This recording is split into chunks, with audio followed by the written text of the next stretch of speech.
the Philadelphia Eagles are 6-0.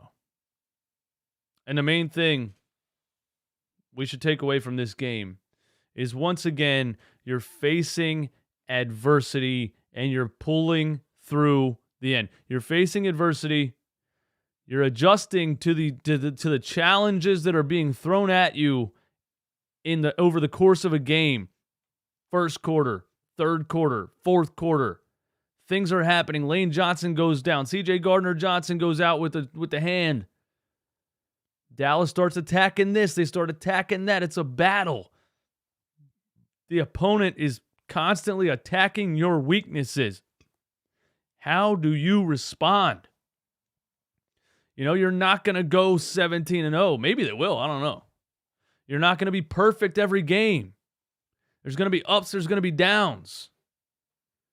When those downs are present, when those downs got you down, when you got your back against the wall, how do you respond? How do you respond when your back is against the wall? I'm feeling this in Philly sports lately, man. The Phillies almost blew the whole damn thing. They were 3 games ahead in the wild card most of the season, and their back was against the wall. They snuck in. I'm sorry, I got the Phillies on my mind. I'm just using it as an example. When your back is against the wall. Let me compare it to the 2017 Philadelphia Eagles Super Bowl winning team. When your back is against the wall. Your starting quarterback tears his ACL in week what? They were 11-3, right? Week 14? What do? How do you overcome that? You just grind. You put your head down and you grind. You do what has to be done. This game in particular, they started out hot. Everything looked perfect. And look, we get ahead of ourselves. Me, personally, I get ahead of myself. I don't know if you're one of those people that gets ahead of yourself. Maybe you're reserved with your thoughts and your comments. But I get ahead of myself. Mr. Rudy Poo, thank you, man. Always supporting the channel.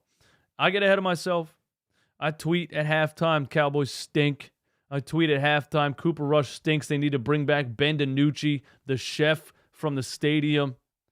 I'm thinking the Eagles are just going to a double moonwalk, shout out to Philly 500, right to a 45-0 victory. Why am I so naive? Why do I do this to myself every game? But we come out, everything looks perfect, man. We're dominating defensively.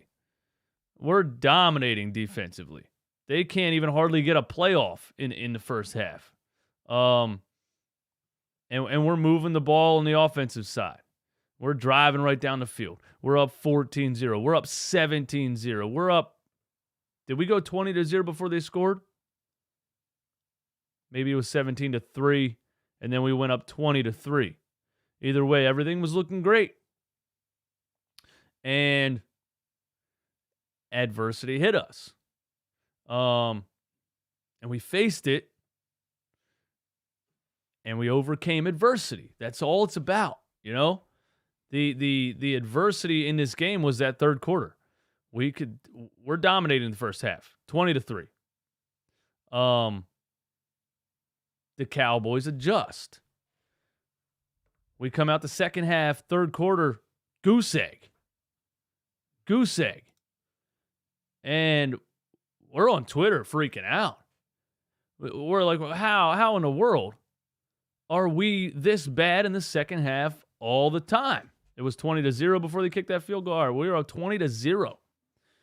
And we're like, how are we such a different team in two different halves? And I thought it was going to be a repeat of the Detroit Lions game. We give up God knows how much, if you remember that one, and we squeaked away 38-35. A couple other games this season, we put up a lot of numbers, good numbers, played basically perfect the first half. In the second half, we were just didn't do much of anything. But here's what happened in this game, man. We thought we were going to walk to victory. We thought we were going to just, it's all cool. We're dominating. We got nothing we need to change. Lane Johnson goes out with a head injury in the first half, and he's not returning. Now, I still didn't get the details on what that was. I don't know. Is the Tua thing, kind of seeping in everywhere? I know quarterbacks right now are overprotected when you see somebody show signs of a concussion or whatever, but I don't know. Does it work the same way? I just didn't get any information on that. If you guys want to, fill me in on that, feel free to. But we get the information at halftime. Lane Johnson went out with a head injury. He's not going to return. Now, Lane Johnson, that entire first half, was absolutely bullying Micah Parsons. And you guys know Micah Parsons is the heart of that defense. Micah Parsons is the reason that defense was arguably the best defense in the NFL. And I said was on purpose right there. He couldn't get around Lane Johnson. Straight up. There's no way around it. They put him on the other side. Mailata's over there. You know what I mean? And Lane Johnson goes out and he's not coming back the second half. So they tell us Jack Driscoll will be filling in for him in the second half, and we're like, oh shit. Well, that's not good, is it? Jack Driscoll cannot block Micah Parsons. That's what happened in the third quarter. They come all the way back and it's 20-17. That was 100% because Jack Driscoll cannot block Micah Parsons. I have nothing else to say on that topic. He can't block it. Legitimately, me going out there trying to block Micah Parsons is the same result as Jack Driscoll, for whatever reason, trying to block Micah Parsons. Probably not the same result, but you get my point. And that's not a shot to Driscoll. He's not a Pro Bowl offensive lineman, but he's no Lane Johnson. It is clear as day.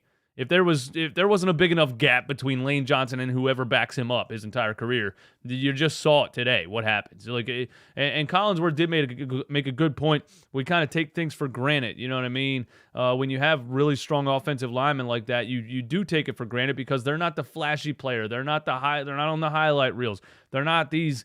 You tend to not think about them until they go out. It's kind of like you ever sprain an ankle real bad.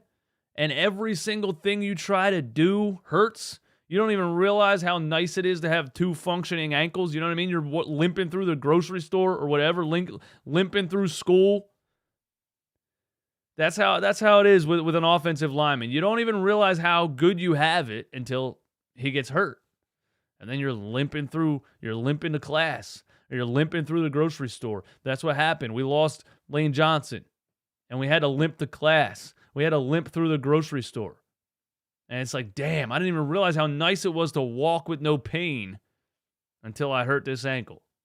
I sprained my left ankle like 8 times throughout my life. So that's just something I probably compare a lot of things to.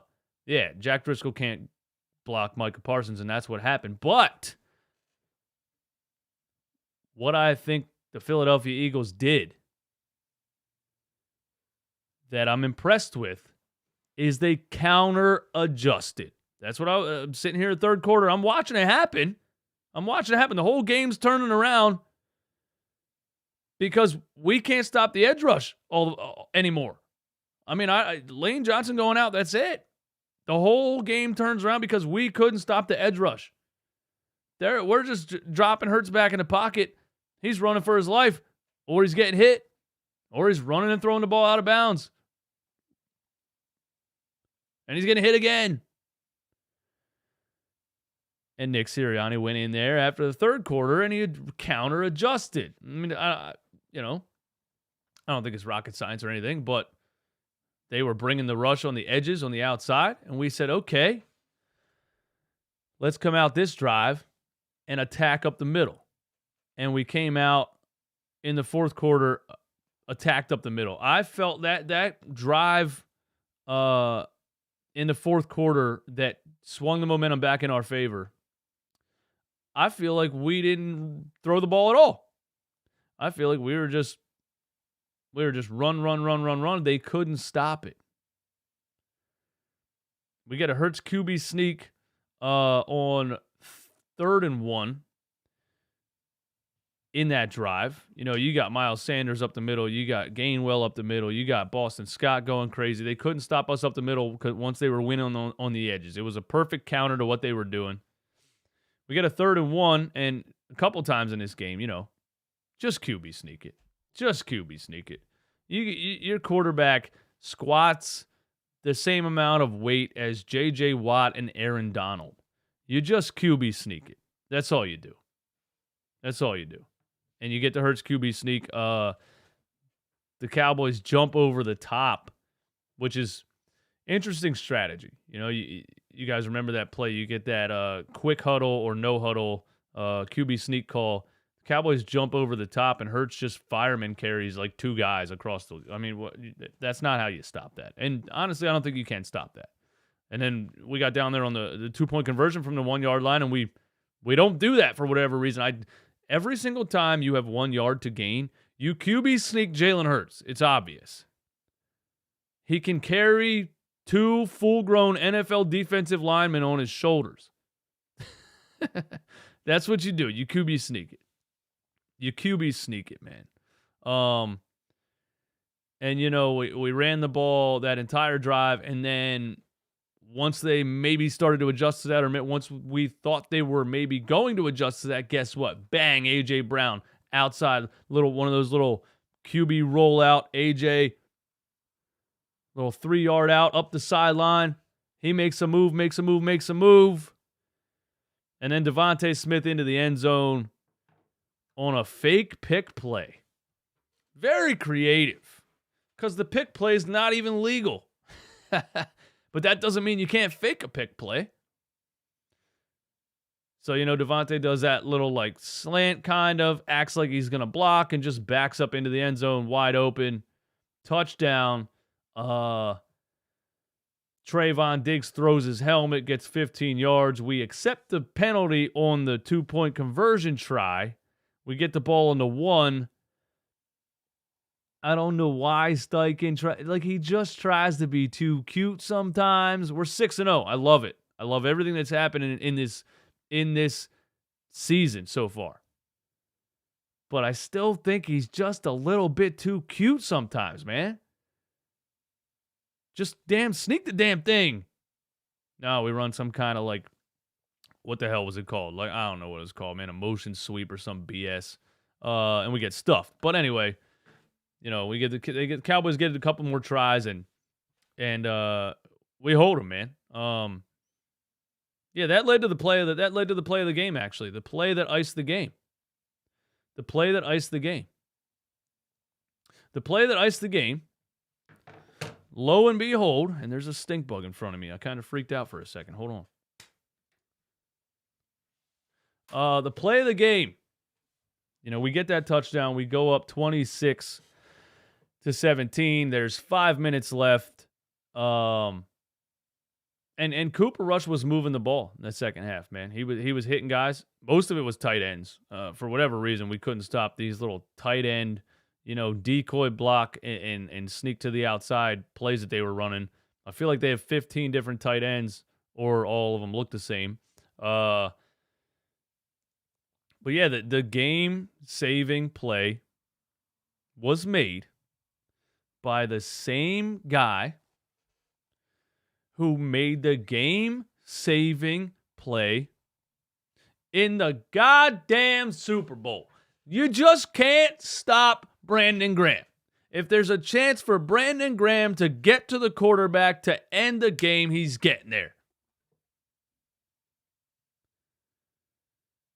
Bradbury on the left side, I think it was CeeDee Lamb.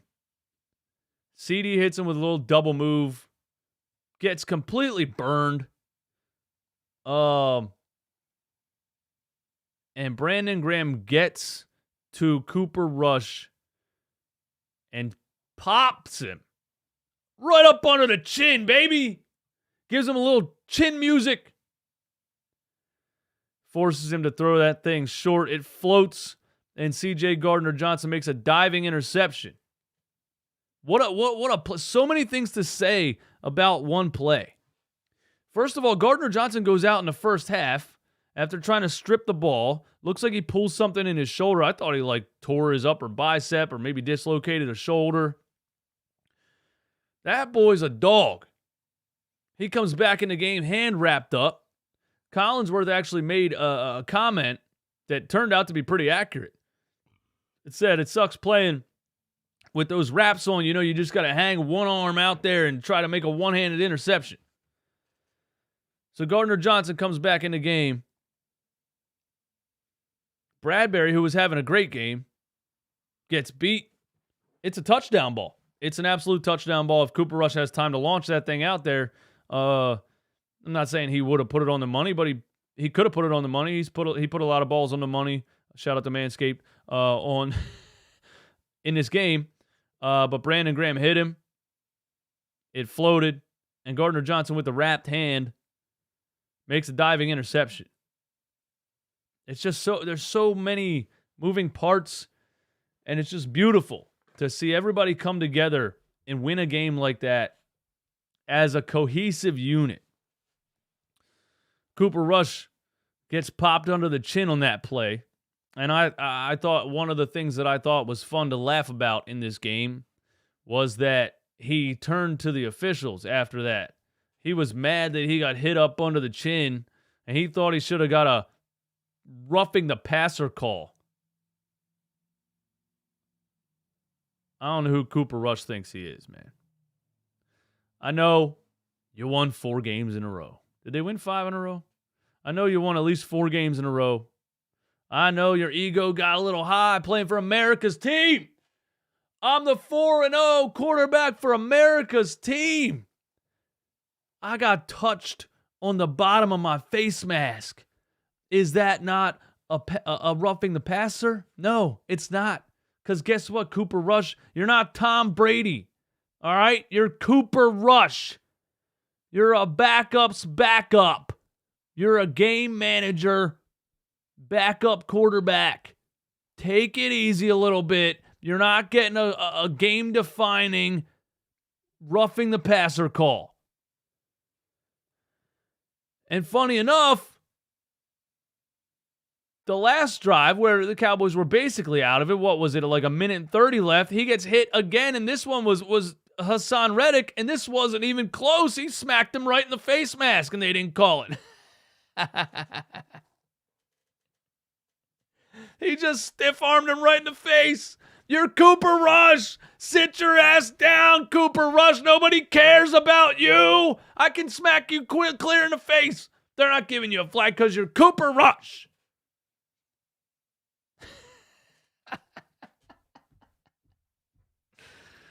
Oh, my goodness. And they go for a 59-yard field goal and miss it. And that's the game. That was a fun one, man. That was a fun one. All right, Mr. Rudy Poo, man, thanks for hanging out with the super chat right there. Gannon definitely had Zeke in fantasy. Literally didn't play Jordan Davis the second half. He needs to be ran out. Let's talk about that for a second, man. Let's talk about that. I still don't know what it is about Jordan Davis and why he can't get on the field for the majority of the game. Like, do you think it's a conditioning thing with Jordan Davis? Or do you think it's, Gannon doesn't quite trust him yet because he's the rookie? He's still I don't think he's unknown. I'm not a football professional. I'm not a football coach. I'm not on the field at practice every day. I'm not watching these guys intently like they are, as intently as they are. But you're absolutely right, Mr. Rudy Poo. From my eyes, from the way that I see it, Jordan Davis is a run-stuffing animal. He's one of the hardest guys to block in the entire NFL football league as a rookie. And in that first half, we were stuffing the run, and a lot of those plays involved the 6'6", 360-pound Jordan Davis. Not even beating blocks. He's not finesse. He's not making any fancy moves to get around blocks. He just pushes the offensive lineman directly backwards because he's flat out bigger and stronger. That's what I love about Jordan Davis. He's not trying to trick you. He's not trying to do anything fancy. I'm not going to try to finesse you. I am way bigger and way stronger than you, and you flat out can't block me, and I'm just going to push you backwards. That's what he does. And I love watching him push an offensive lineman backwards and make a tackle with his other arm.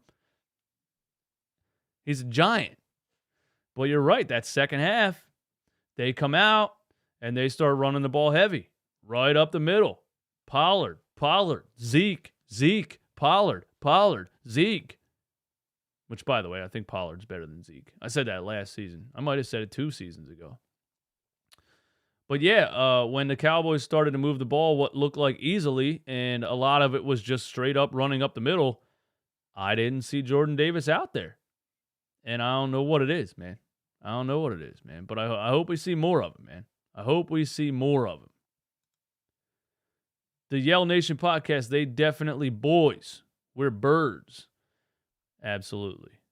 Thank you for the super chat. Thank you for supporting the channel. SMoon22, thank you for subscribing to the channel. Yeah, Lane Johnson was the MVP. I agree. Bradbury and Slay.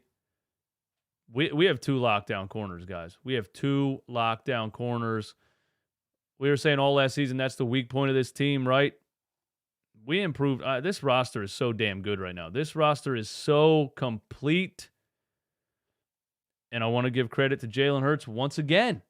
I want to give credit to Jalen Hurts. And look, he wasn't airing the ball out in this game. You know, he didn't make he made the throws that he needed to make. That's the thing. I was listening to my guy Law Nation, Cowboys content creator, which shout out to Law Nation, by the way. But I was listening to him before the game. I listen to other guys like that. I like to hear, content creators and how they do things. And I like quality content, point blank, period. Doesn't matter who it is or what team it is. But anyway, I was listening to Law Nation, and he was saying we need to spy, we need to contain Jalen Hurts, and we need to force him to throw from the pocket. That's been the strategy against Jalen Hurts' his young career so far. Because when you forced him to throw from the pocket, he flat out wasn't good at it. He wasn't accurate with balls in tight windows, balls with no time to throw, balls over 20 yards. So you'd force him to throw from the pocket. Well, against what I believed and against what a lot of people believed, Jalen Hurts changed a lot of things this offseason. And now, you stay in your lanes, you spy, you force him to throw from the pocket, he's back there dicing you up. He's back there picking you apart. A.J. Brown, slant. A.J. Brown, stop route, sitting in the zone. Dallas Goedert here, Dallas Goedert there. Devontae Smith, slant. Devontae Smith, slant. Devontae Smith out. He's back there just standing in the pocket, reading the field, making the right decision. I couldn't be happier about what Jalen Hurts is doing. 15 of 25, 155 yards, 2 touchdowns, a 104.6 rating. Let's talk about that 4-0 Cooper Rush. 4-1 Cooper Rush. 18 for 38, 181 yards, 1 touchdown, kind of in garbage time. 3 interceptions. Oh, do the Cowboys have a quarterback controversy? Oh, Cooper Rush this, Cooper Rush motherfucking that. All goddamn week on ESPN. Do the Cowboys have a quarterback controversy? Let's pan over to Jerry Jones with some random ass interview. I hope we have a quarterback controversy. That'd be... I'm 97,000 years old and I'm still giving my opinion on the football team. Hasn't won for 27 years.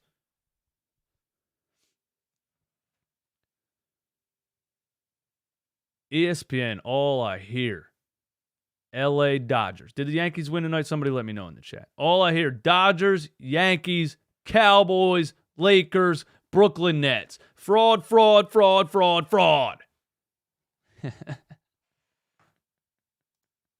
Shout out to the San Diego Padres, man. Yeah. Your prince of ESPN, Cooper Rush, was 18 for 38 for 181 yards, 3 interceptions, and a 37.3 passer rating. Oh, my goodness. Oh, my goodness. CJ Gardner-Johnson, NFC Defensive Player of the Week. Book it. Mr. 89, thank you for the support. Appreciate everybody who supports the channel. Yeah, man, look. When we first made that trade for CJ Gardner-Johnson, I watched some highlights. And I researched, to learn more about him than I knew about him. I didn't watch the New Orleans Saints every day of the week. And I saw a fighter. That's what I saw out there. I saw not the most skilled athlete in the world. I saw not the biggest, not the strongest, not the fastest athlete in the world. I saw a flat-out fighter in that dude. There's a reason he's top 5 in the NFL in personal foul penalties every year of his career. He's a trash talker. He's a fighter. He's got the iconic photo standing there, arms crossed in front of Tom Brady. And I was just so happy. I was just so happy that we got that dude. And he proved tonight that he's a fighter. Goes in there in the trenches, tries to strip the ball out from the running back's arms, hurts his wrist, goes out of the game, gets it wrapped up, comes back in and makes a game-defining, diving interception. That's a dog right there. And his team's full of dogs, man. His team's full of dogs. Let me go over my notes throughout the game here real quick, and then we'll chop it up, all right? First quarter, 3 and out right away for Dallas. It was looking good. We go 3 and out. We didn't run the ball in the first series. I thought that was interesting. I'm like, let's establish a run game. I always want to establish a run game. But Hurts missed A.J. Brown wide open on a first down, potential first down. And I'm like, that was a bad throw by Hurts, but let's get it back. Jordan Davis was in there in the first quarter stuffing the run, like we said, man. We ran the ball on 3rd and 5 in the first quarter. I didn't understand that. And then we converted on 4th and 3 on a throw to A.J. Brown. I was, it was a big question mark in the first quarter. I was like, well, what are we really doing out here? I wasn't a big fan of the play calling. I wasn't a big fan of the execution. We got the Cowboys to jump on 4th down to extend the drive. And that drive ends with a Miles Sanders touchdown. Well, shout out to Miles Sanders, man. What did he have? 18 carries, 71 yards, and a touchdown. But the big runs, that he had were at key moments, man. And I'm happy for Miles Sanders because he's had injury problems, he's had fumbling issues, he's had me and a couple other people, a lot of other media members and reporters and writers talking about, is this guy the real deal? Is this guy good? I don't like how much he dances in the backfield. I like Gainwell better, on and on and on. Miles Sanders, another one this season that's out here proving me wrong. I don't know how much, if you extend him, I don't know how much it's for at the end of the season, but I think he deserves something, man. R. Gravy, thank you for the super chat. I appreciate that. So Miles gets a touchdown. Bradbury, we get the first pick on Cooper Rush. Bradbury just makes a beautiful read. 2-hand tips the ball into the air for a CJ interception. So Gardner-Johnson had 2 interceptions in this game? He did have 2 interceptions, man. How did I not even put that together? Gardner-Johnson, man. 3 solo tackles. This says 2 passes defended. Why is there no interception stat on ESPN? Anyway. He had 2 picks, right? The first one and the one to seal the game. We were running down the field with ease in the second quarter, following Jordan Mailata. That's a good game plan, man. Just get behind the big Aussie. Get behind the big 6'8" rugby player and run down the field. And it was working. You get the roll out to A.J. Brown for a touchdown. And then Cooper Rush was rattled after that interception. He was afraid to throw over the middle. We had him rattled. We stopped them on 4th and 1. On the CeeDee Lamb reach across the ESPN, reach across the somebody in the chat said ESPN is trash. I agree. I don't know why I'm on ESPN. CeeDee reaches across there for that first down. It was a first down, and the referee makes a bad call. CBS Sports is better. I'll have to look at CBS Sports and use that next time. Thank you for that, Dank Burrito, my guy. 270 people in here, man. Hit the like button. I appreciate all of you, man. Thank you for being here. What else we got, man? Where was I at? Cooper Rush is rattled. We stopped him on 4th and 1 on a bad call by the officials, but we'll take it. Thought that female referee got fired at halftime, by the way. I didn't see her in the second half. Thought she made a bad call on the Cowboys, and they canned her, told her she's not a ref anymore, but I saw her again in the fourth quarter. Jake Elliott hit a 51-yarder. Darius Slay gets an interception. Thrown right to him, by the way. But Slay had a couple nice plays in this game too, man. Noah Brown. You guys remember that catch by Noah Brown in the back corner of the end zone? A little one-handed tap. That was a crazy catch. They called it inbounds, which was a ridiculous call, and they had to review it and see that it was out of bounds. But anyway, I put that in here. That was a nice catch. But Bradbury had perfect coverage on him. The Cowboys get a field goal. Lane Johnson goes out. And the third quarter is where it looks like it's going all downhill. Gardner-Johnson gets hurt. Cowboys are moving the ball, hitting tight ends here, tight end there. It looked like we just can't stop what they're doing. Zeke goes up the middle for a touchdown. They had 9 plays for 79 yards in what felt like, 2 minutes in that third quarter. It just looked so easy. And, of course, Twitter's freaking out.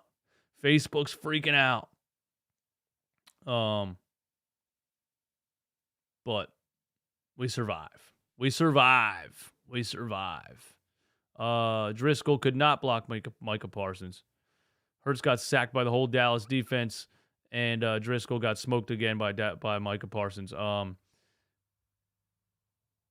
Cowboys have an obvious block in the back on a first down conversion that was called, and then it was picked up. Don't understand that one either. Avery Moore, where can I get a pair of glasses like yours? I got these at American Eagle for $15. Fourth quarter, Cowboys scored another touchdown tight end sweep. Sweep play. It's not called a sweep, but, a little quarterback running to his right, hits the tight end. We're not doing a good job of guarding the tight ends. Then we run down the field. We start running up the middle once they were getting pressure on the outside. We hit AJ. We hit Devontae for the touchdown. We get the Gardner-Johnson interception.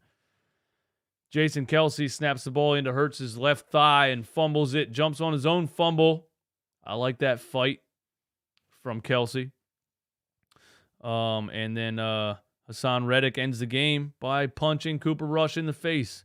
Because you want to complain to the refs that you got popped? Well, here's a pop for you. And they're not giving you a flag there either.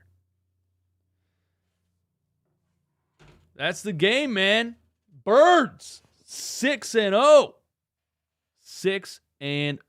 Our gravy this season will be a disappointment if. Man, that's a good question, man. That's a good question. This season will be a disappointment if. Because when we were...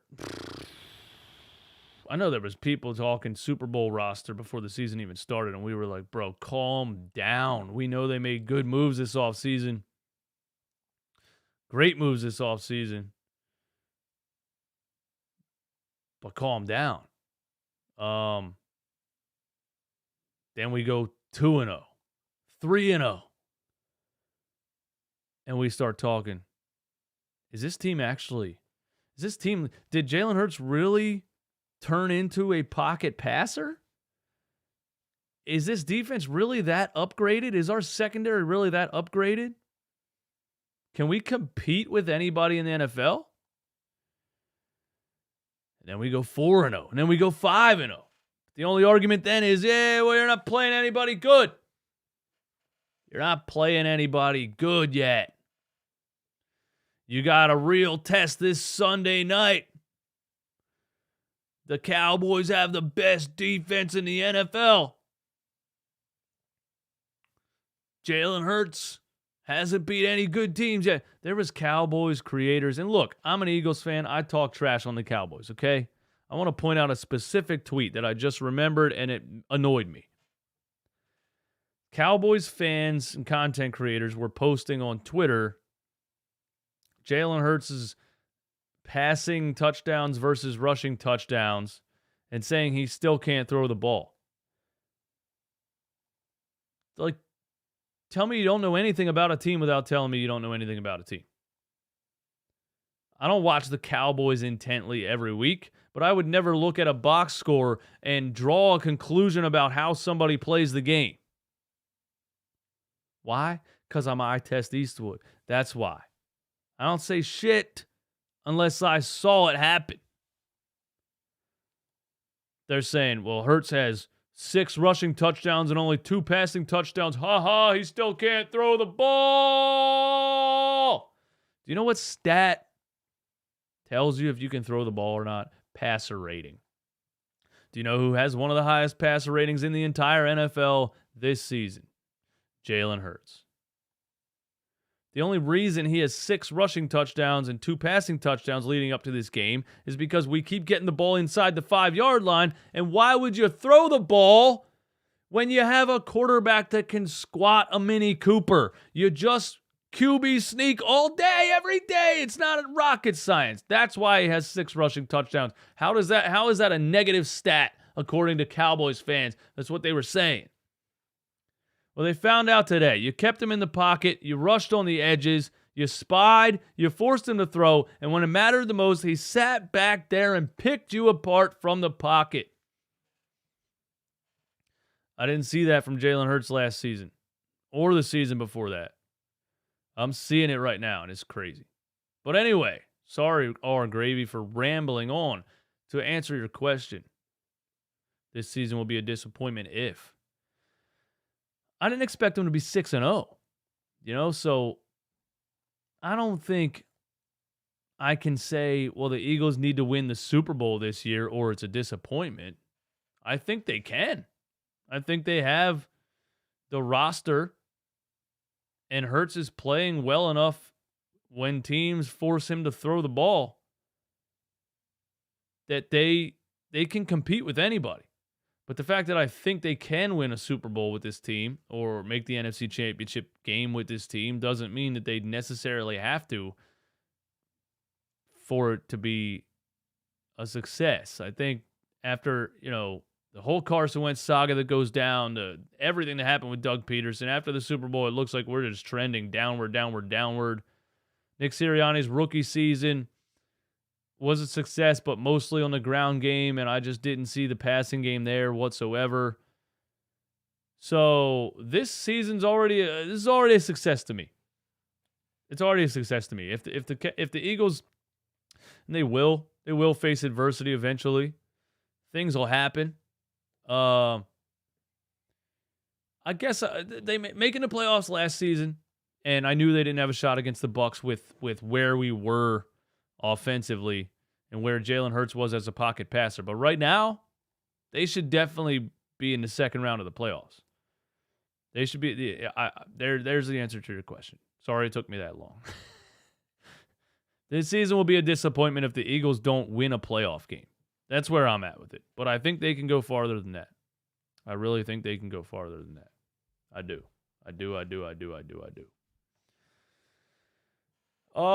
Should we open up the phone lines, man? You guys want to call in? You want to talk some trash on the Cowboys? You want to talk about what you liked about the game, what you didn't like about the game? Yeah, we'll open the phone lines, man. Here we go. Let's get this thing going on here, man. Join the meeting.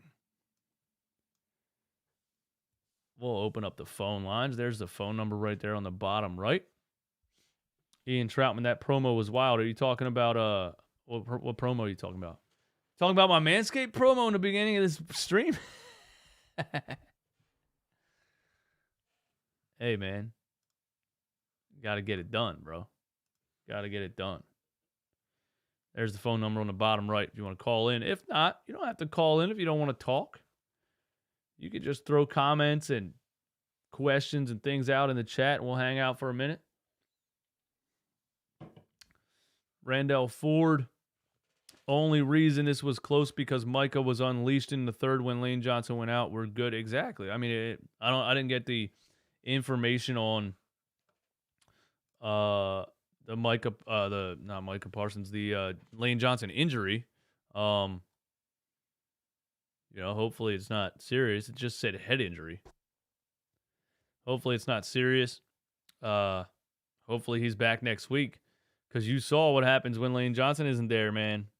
And Micah Parsons is one of the best edge rushers in the football league. I said in the National Football League. It's been a long day for me. Bear with me. It's been a long weekend. Been a long weekend, man. Real long weekend. Sunday night games are tough, man. My schedule is crazy on the weekend. If you want to see what I do on the weekend for a living, go to my Instagram page at IamDJ Eastwood and check it out. Concussion, okay. So is now the protocol that he has to sit out for 3 weeks, ever since Tua got smacked ever since Tua shouldn't have ever been in that game. How long are you out with a concussion now? When do they let you come back? You know what I mean? Let's look at some other scores and some other box scores real quick, man, and then we'll get up out of here, man. Let me try to get this on the screen. I want to get this on the screen. I've been wanting to do this, just because, man. Implement some graphics on the screen, Eastwood. Get creative a little bit, man. Your streams are too boring. No, I'm kidding. I'm just talking trash on myself, but we got some stats going on here.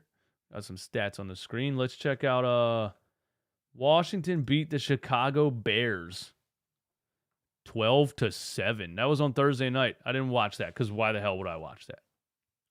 Did you watch that? And if you did, why the hell did you watch that?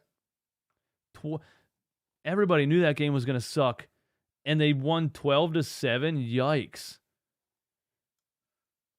Was Wentz good in that game? No, he wasn't. He had 99 total yards. Was sacked 3 times and had a passer rating of 66.3. All right, let's move on. Atlanta beats San Francisco. I got to zoom in here. Let's do it like this. Here we go. Get this a little more clear. Behind the scenes of OBS with DJ Eastwood on Run It Back Philly. There we go. That's a little more clear, I think. San Francisco beats the Atlanta Falcons. Jimmy Garoppolo, 296, 2 touchdowns, 2 interceptions, 87. Yeah, Jimmy Garoppolo's as basic as they come.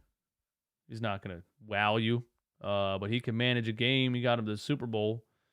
The Patriots beat the Browns.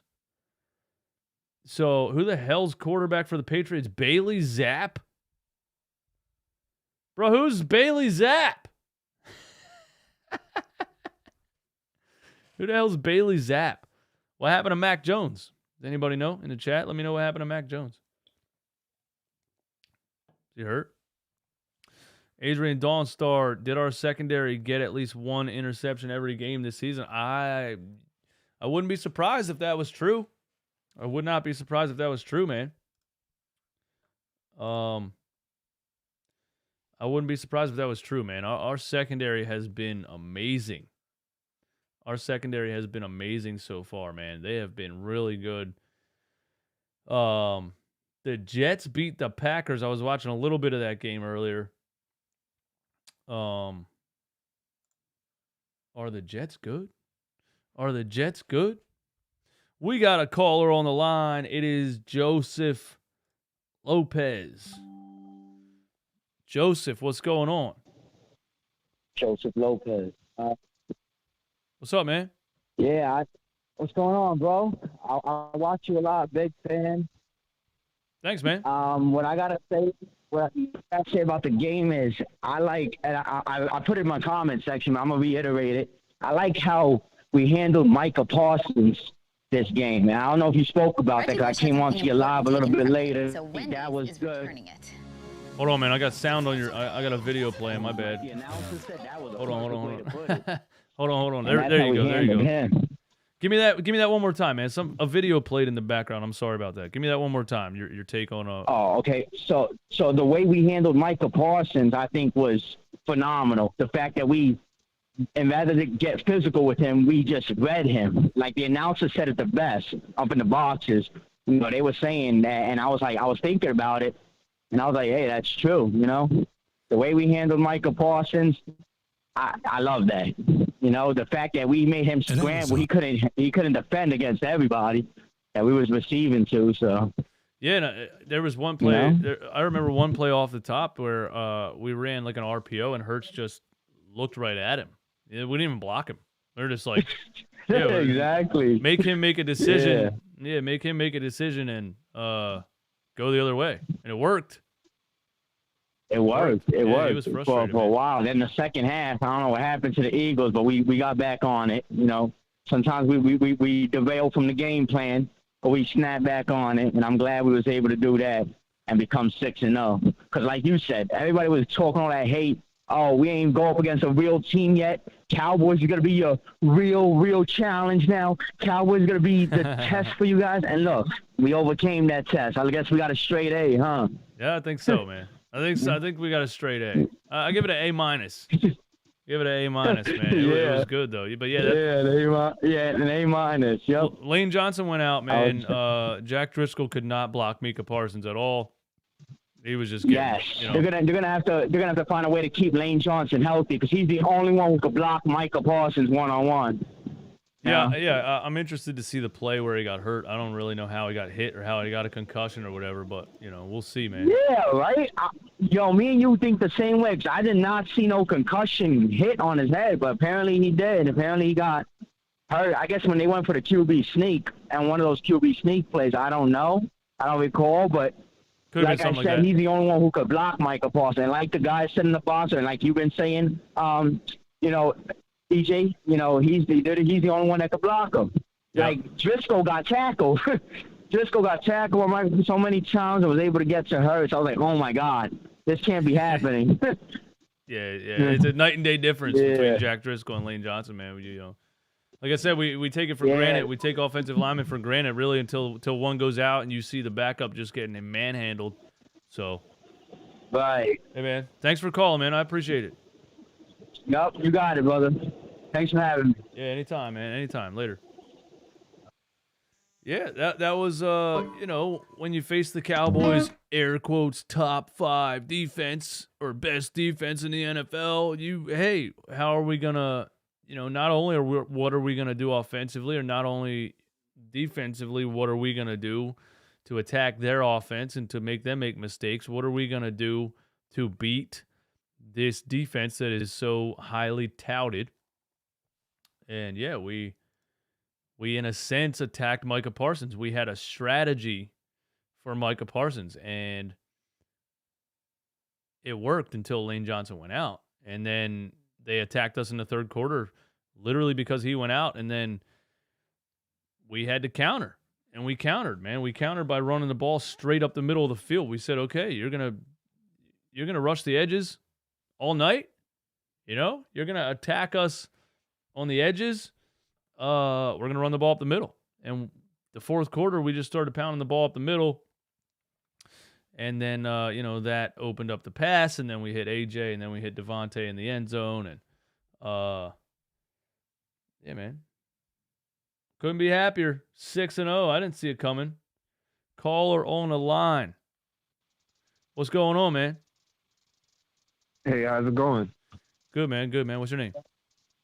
So this is SG from the SG Experience. Oh, what's up, man? SG. Hold on, I'm turning you down real quick. Hold up. Get a double feed. All good, man. Thank you. So that was a great win by the Eagles. I'm psyched, man. 6-0. Happy about that, man. But one thing I want to mention, you know, as Eagles fans, we don't often think about the competition. But I know Dak Prescott right now is clapping on the inside that Cooper Rush didn't go 5-0. Oh, yeah. And he gets to keep his job. Yeah, I didn't talk about Dak Prescott at all because Collinsworth. That you reminded me.